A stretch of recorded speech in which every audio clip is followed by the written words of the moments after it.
Fascinating start to our conversation. Gonna bring that up as a question. We should. Hi, Hi. Hi. how are you? Can you see me? Not yet.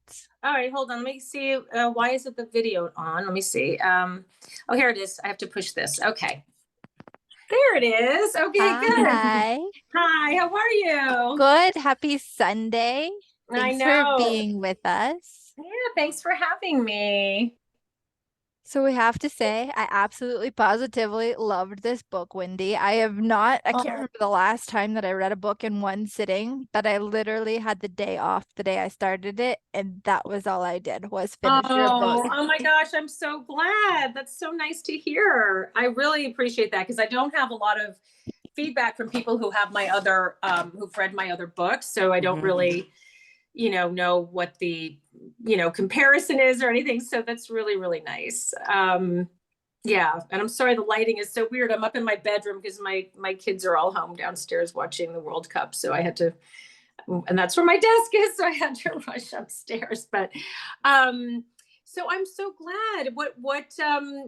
I guess this was my first book that I've written with really one point of view, pretty much. I mean, it has the second point of view in the cabin, but it's the first book since All Is Not Forgotten that I've had just one point of view and a primary, narrator in first person. So it was kind of an intense experience writing it, and different for those who have read like my more recent books, like Don't Look for Me. So I'm glad that you liked it.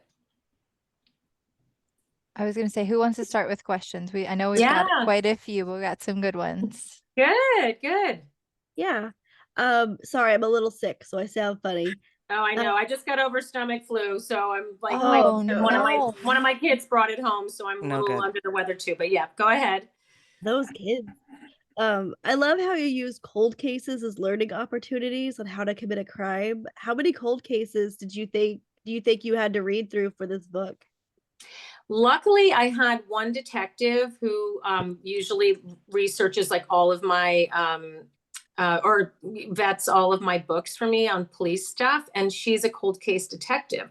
Oh, nice. So actually, when I started out this book, it wasn't necessarily going to be about a cold case detective. She was just going to be like a junior sort of novice detective. But after really speaking with this source and hearing all of her stories, I just thought it was so compelling, and I asked her, if I could sort of base the character on her and use some of her anecdotal stories, obviously not, exactly the same, but just the sort of the gist of them. And she said, sure. And I was thrilled to be able to draw from not so much factually, but just the essence of the type of work they do and the way they gather evidence, and the story she had about, secretly collecting DNA and how these cases really do sit in boxes, and they just decide which one to pull out. And they're like, oh, look, here's some evidence that they didn't have DNA tracing back then. And they run it through DNA, and all of a sudden they have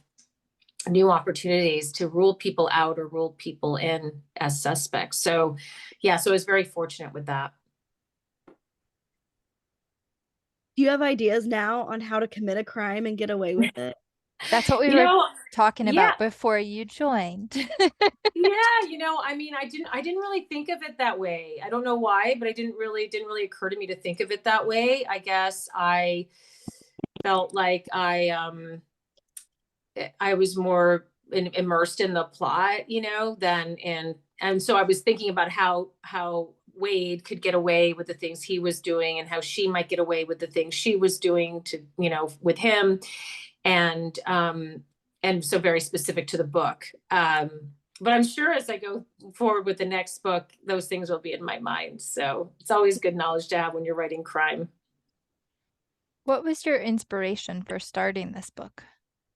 So I really, there are so many shootings that happen, right? And I love to dive into trauma and explore trauma in my books. And each book that I've written has had some element of people who have had a trauma or going through something like that. And I just had this, thought of, what it would be like to be in that situation and what happens to you. And actually the title is what came to me first, like what remains of you after you've experienced something like that. And, you know, and we always think like, well, you just get on with life, but the way that our brains work and the way that we process trauma and traumatic events is not so easily, sort of dismissed, and it stays with us because our brains want to protect us going forward. So it becomes deeply rooted in our emotional memory, if you will. And so the stories that our brains tell us to keep us safe, and the triggers that we have, and from PTSD just to our general outlook on life, can be dramatically altered by events like this. And so that's kind of where it started. And then I thought, what kind of plot could I build from that, where somebody who was traumatized in that way, and then it continued, the events from that moment. Well, and poor Elise had been through a lot with her husband's affair, Yeah. with the shooting, with the Yeah. stalker. I'm like, that poor woman. I'm like, Yeah. but kind of came out tough and stronger than, we expected. Did you know how this book was going to end when you started? Or did Yeah, it evolve and change? it did evolve. So originally the second sort of narration in the cabin, it was always sort of the same, but it was originally Elise was investigating it. So she got pulled in to investigate it. So she was eventually effectually having to investigate, a case that she was actually the suspect or the perpetrator of the crime, and having to cover it up. And I was trying to thread that needle, and by splitting the time frame and not letting the reader really know this time frame was split, and my first few readers just didn't get it. They were like, wait, why were there 3 bodies? I don't understand. I'm like, oh no, but that's him in the oven, and they just didn't get they didn't get the nuance of the split time frame. So I ended up having to pull that away, and keep it that it was Elise in the woods with, that who kills Wade, but not have it be her investigating it. So that was a difficult needle to thread. I found the cabins very interesting, especially with the history of them being a hippie compound, essentially. Yeah. Did you do any research on that, or what is it inspired by a real place?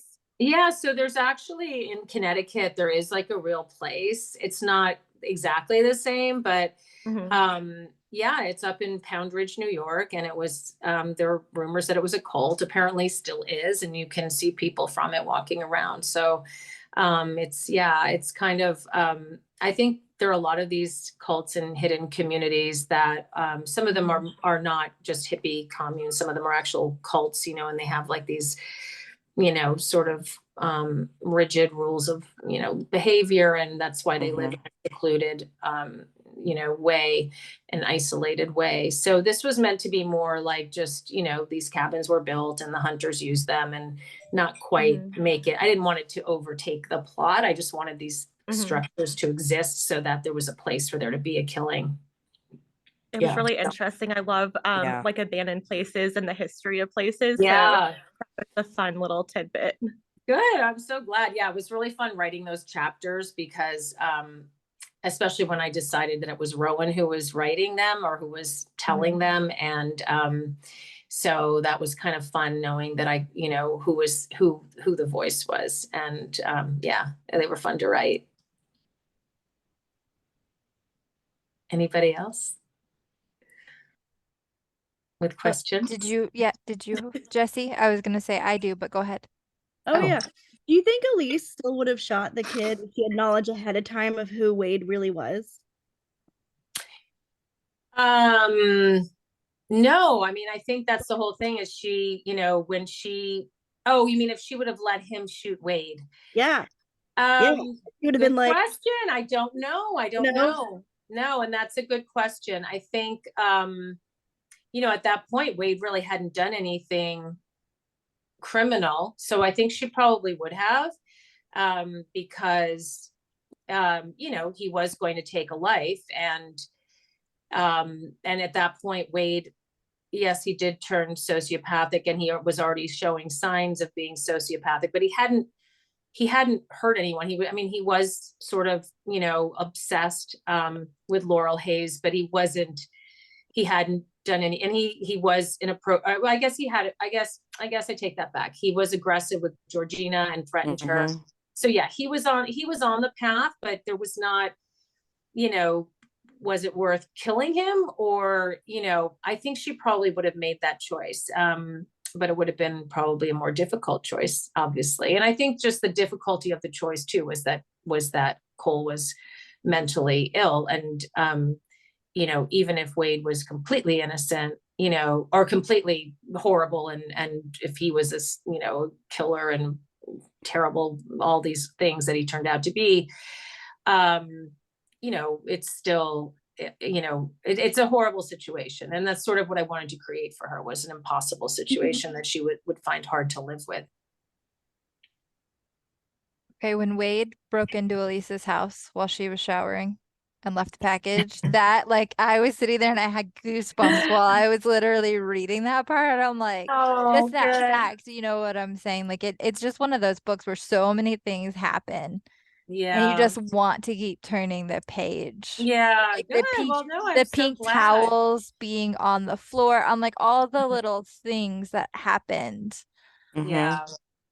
It's fun to think about those, you know, because they make me less afraid. Somebody asked once, like, do you then get afraid, you know, when these things happen in your house? And they actually make me less afraid, because sometimes I put in my books all the things that would make me afraid, like in my life and in my house, like creepy noises, or a towel on the floor, or a door that's open, and wait, did I leave that door open? And all these things that, you know, normally would make me afraid. And when I write them in my books, it's like it takes away their power. And it's strange, even though I'm writing them in a way that gives them a criminal element, but it's kind of freeing to do that. So.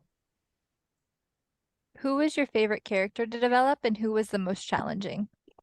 I would say Elise was my favorite character. I also loved writing Rowan. The most challenging was definitely Mitch, because I knew people were going to hate him. I've already had some reviews saying, you know, Elise should have dumped him. Why did she stay with him? And, you know, I needed obviously to create some drama in her life. And I wanted to give there another possibility for the dead body being his mistress, and maybe suspecting her, you know, early on of killing the mistress. And I needed all those red herrings. But I also wanted to create, you know, just some like reality to her life. I mean, so many people have struggle in their marriages, and their marriages aren't perfect, and they come back, and they, you know, I didn't want to give her this picture perfect home life, because that's not reality, and for many people. And I wanted to sort of make her more complex, make Mitch more complex. And, you know, it's always difficult. I had that in Don't Look for Me, and trying to, you know, make her husband a possible suspect. And he wasn't the most sympathetic, but he wasn't necessarily the worst person either in the end, even though he did stop looking for her. Hopefully we understand why. But anyway, yes, it was difficult to write him and to write their relationship, and try to keep it somewhat, you know, where people could root for them, but also, you know, also suspect that something might be wrong. I was gonna say there was a point where I stopped rooting for Mitch for sure. In the Yeah. beginning, you know, Yeah. I'm like, okay, you made a mistake. But then I'm like, once he's still seeing her, you know what I'm saying? Even if it's because her car was burned Yeah. up, the fact that he goes back and he's kind of her Yeah. savior, and then accuses Elise, I'm Agreed. like, okay, I'm less on Mitch's side. You know what I'm Yeah. saying? I'm like, I see why she's saying she's already got enough trauma and enough upheaval and everything else going on with Wade. But Yeah. I was less a Mitch fan at that point. I know it's hard, because I needed there to be something in there that, and I also wanted you to sort of question her, you know, I mean, when she reveals all the things she did when she was investigating her own husband, I wanted there to be some. I thought that was fascinating. That The was way she would I thought that was so stay up at interesting. night, like to Yeah. me, that was fascinating. Like she wouldn't sleep. I'm like, how smart. I'm like literally goosebumps again. I'm like, how smart is this lady? I'm like, but I guess if that's what you do for a living, like Yeah. you could And I easily wanted to, apply it to your circumstances.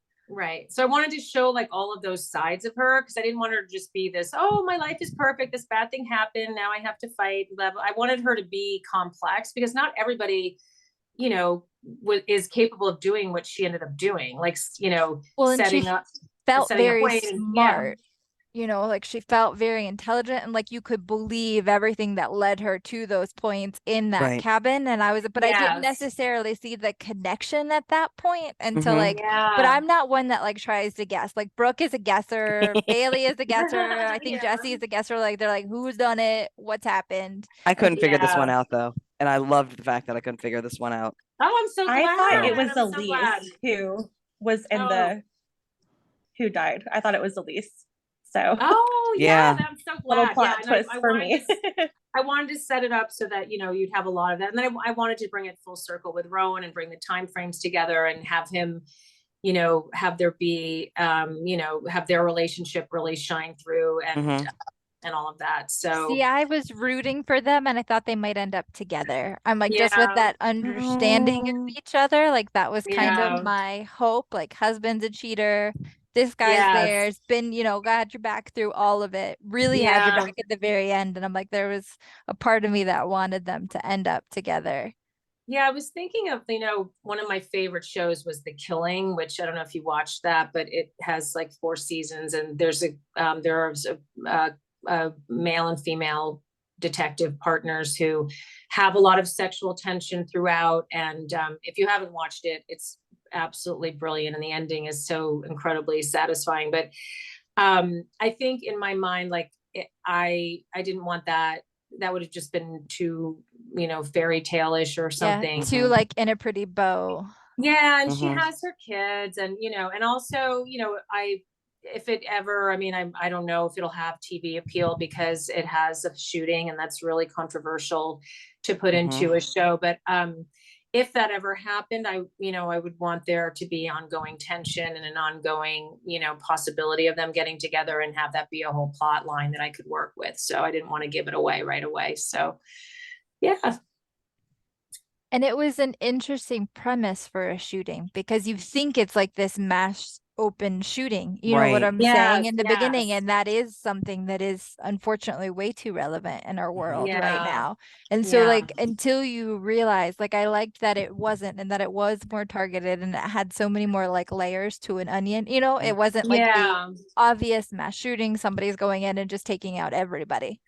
Yeah, no, and I originally there were more people who died, and then, you know, I got some pushback on the shooting aspect, so I actually changed the whole thing so it was just a robbery in a little mini mart, and it just didn't have the same impact because I think those scenes in the department store are so vivid, and so I changed it to be a shooting in a department store, but no one was killed except the shooter, and so that was my compromise, but you know, it's a little unrealistic, but it's also, it was, you know, I tried to make it less violent, more palatable. But I feel like, you know, there's so many shootings, like it's sort of like, I don't know, I feel like it's in our everyday lives now. It's not Yeah. like writing about 9/11, which, you know, is still obviously, you know, shootings are traumatic, but I think when something happens every day or every other day practically, and then you weave it into a novel, it's not sensationalizing it or somehow,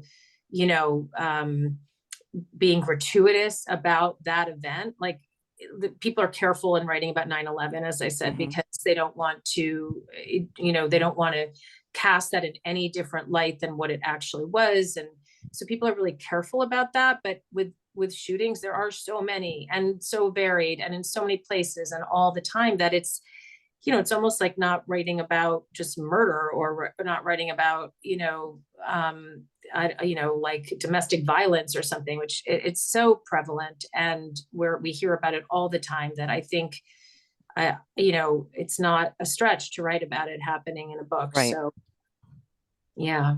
Well, and I feel like the way you chose to do it was like you said with a bigger department store, like you know what I'm saying? Like you could Yeah. almost put yourself there in it in other Mhm. people's shoes, you know, Yeah. like when then you realize like the pregnant woman and Wade using her as a shield, and I'm Yeah. like, oh my goodness, you know. Yeah. No, I really wanted, like, originally I tried writing this book without a plot outline, and I just tried, and I found myself writing so much about the department store, and I had like 4 chapters in the department store, and I got very immersed in them because I felt like each scene was so powerful. And then I realized I wasn't moving my plot forward. So I went back and did an outline. I'm like, okay. And I just put all that stuff in a side document, and I tried to weave it in throughout a little more. I had to cut a lot of it, but in writing, like that's where I found myself drawn, was to those scenes, because that's what I was picturing. Like, oh my, like that, to me, that would be so traumatic. And just, after speaking with the cops and, reading accounts of survivors, and it was just fascinating to write about. So I really wanted to bring it to life in a realistic way. And you hook us right away. You know what I'm Yeah. saying? With it Good. starting Yeah. there, like literally you hook us right out of the gate. Like no idea where it's going and where you're about to take us. But those moments in that department store, I'm like, I think even some of us have been close enough to shootings. You know what I'm saying? Like one happened really Yes, close to my yeah. house where I'm like, it's something that we have too much familiarity with. Yeah. But No, the I'm way you glad. did it, I think was really smart. Oh, well, thank you. I'm so glad. Yeah, I tried really hard to thread that needle and not be gratuitous about it, but just be in her head and what she was experiencing and how she felt about it. So, Was there anything that you cut out in those sections that you wish had made it? there were more descriptions, I think, of a lot more descriptions of the people. And so when there were more shootings than when she was walking out and what she saw with the people and all of that, for sure. So yeah, it was, but I, it was okay. I think I captured the best parts, or the most poignant parts of it, without having to go into the shootings. So that was all. I think it worked out okay. I think so as well. Another part that got me is when Elise follows Wade down the road, like down the dirt road, to have like that confrontation, like after therapy. I'm like, you just had therapy, and off you I know, if she go, goes, yeah, following him down yeah, the that was dirt hard. road. Stop That was it. hard. I had to thread that needle too.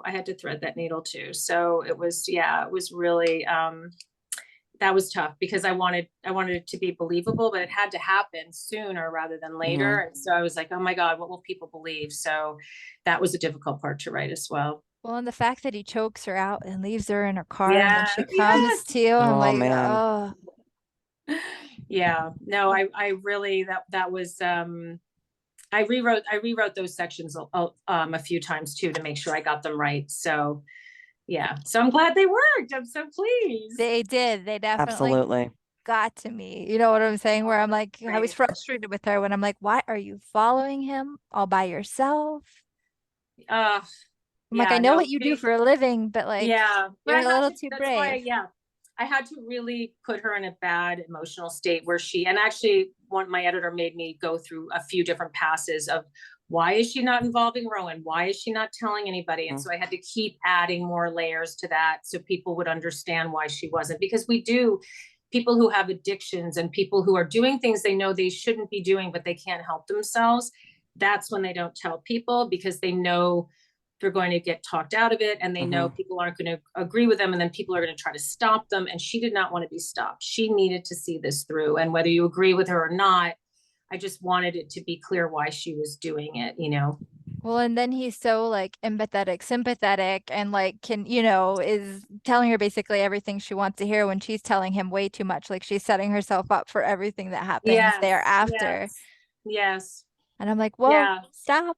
I'm like, it's bad enough you Yeah. followed him down this like deadbeat path. Yeah. I'm Yeah. like, but No, you get it at that point. You're looking for an outlet. She yeah. doesn't know him from Adam. You know what I'm saying? I'm like, I think that's why therapy is effective sometimes, because this person's like a third party person. Hopefully it Yeah. doesn't turn into something like this, but there was something therapeutic in telling him about everything that had happened to her. Yeah, no, it's, and that was, I wanted to show her like desperate, for these answers, and then realizing like, wait, what am I doing? What am I doing? What am I doing? And then it's too late by the time she realizes it. So that was really crucial to the setup because he needed to know all these things, and I needed a reason for her to tell him all those things. And again, the original draft was very different. They met at like the reunion of all the people who were in the shooting, and it seemed more natural. And then it took more page space for them to have those conversations. And then I was telling it in hindsight, and it was just not working. It was taking up too much page space. So I needed one scene where it all happened. And, so I changed it to that. So it was a little bit of a stretch, but I had to do it. So I did it. Sometimes you just have to do things for a plot. So I think it was good. I'm glad. Oh, I'm so glad. Yeah. Good. Well, I'm so glad you all liked this one. And I'm so appreciative that you read it so quickly. And I'm sorry I couldn't get you the physical arcs. I literally just got them in my hands like 2 days ago. So I just got them, and I haven't even been able to send them out to anyone. So I appreciate that you read the manuscript version. I felt so bad that I wasn't able to get them to you in time. Thank you so much for sending it so we could participate. Cool. I'm so glad.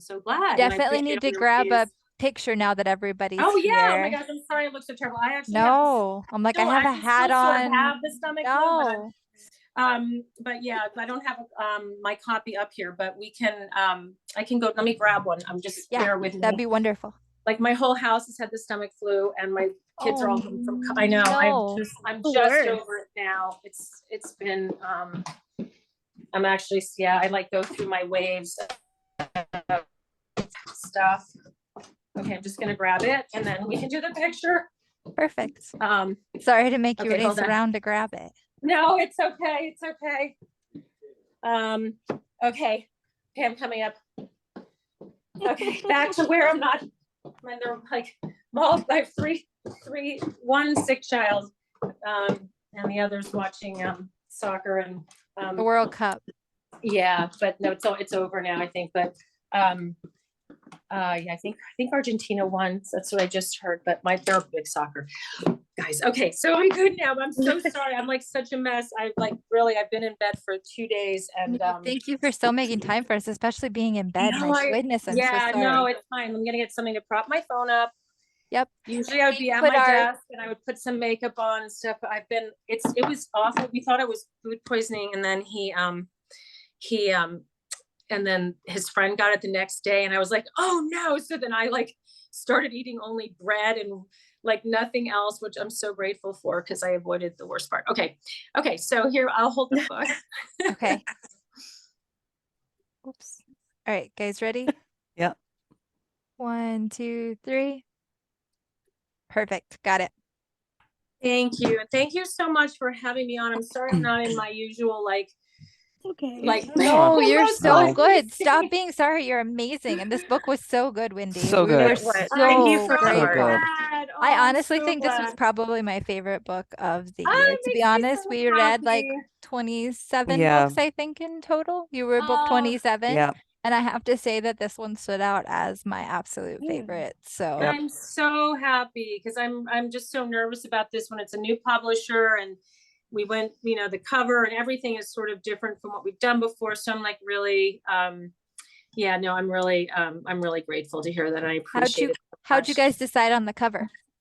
They just sent us a bunch of designs, and then my agent and I liked this one, and then, but now I'm seeing all these covers come out with bright colors and flowers and happier colors. And I'm like, oh gosh, I hope we struck the note in right tones and everything. But I think so. I think you did, honestly. Oh yeah. So. I'm like, I think captures the book. So that's good. Yeah. So anyway, well, thank you so much. And if you have any more questions, or are we good? Heather, did you have any questions? She joined after church. Oh, okay. Now I can't find my piece of paper, not at this time. Okay. Oh, well, if you know what, just shoot me an email if you think of anything. Absolutely. Okay. And we sent you that song list. Yeah, I love it. I posted it and I have it on my Spotify. I love it. Thank you so much. And it's perfect. It's really so great. Well, you guys, thank you so much for having me again and reading. And I'm almost done with the next book. So Oh, I excellent. was gonna say, can we do it Yeah. again? Do you want to do it again? I'm like, Yeah, we'd I love got to like- have you back and do another arc. I'm like, Me we'll read too. everything you write. Honest to goodness, you Oh, have our support and our absolutely. love. So thank you so much. It means so much to me. I really appreciate it. And next time I'll be like healthy and made up and looking better than I am. oh, So thanks for making time, especially not feeling good. We so it's appreciate okay. it. And I'm so happy to have your feedback and support. I really do appreciate it. Absolutely. Keep me posted on when the next one's going to happen. Do you I think it'll hit this will. year or? No, well, this one will hit this year, and then American Girl, which was my Audible original, is going to be in print at some point. I just signed the contract with Blackstone, so that'll be out between this one and the one I'm writing now, which should be out probably in 2024. Okay. So Awesome. So Good, let's thank keep you in so touch much. and then let me know, Okay. and we'd love to do an arc again. So that would be I fabulous. appreciate it. Yeah, and I'll be better with the timing next time. So Seriously, no worries. Thank you. Timing's great. Honestly, I was gonna say this All was right. really exciting. So thank you, Wendy. Mhm. thank you for having me and happy holidays. Same to you. Thanks to you too. Okay, bye. All right, Bye. bye.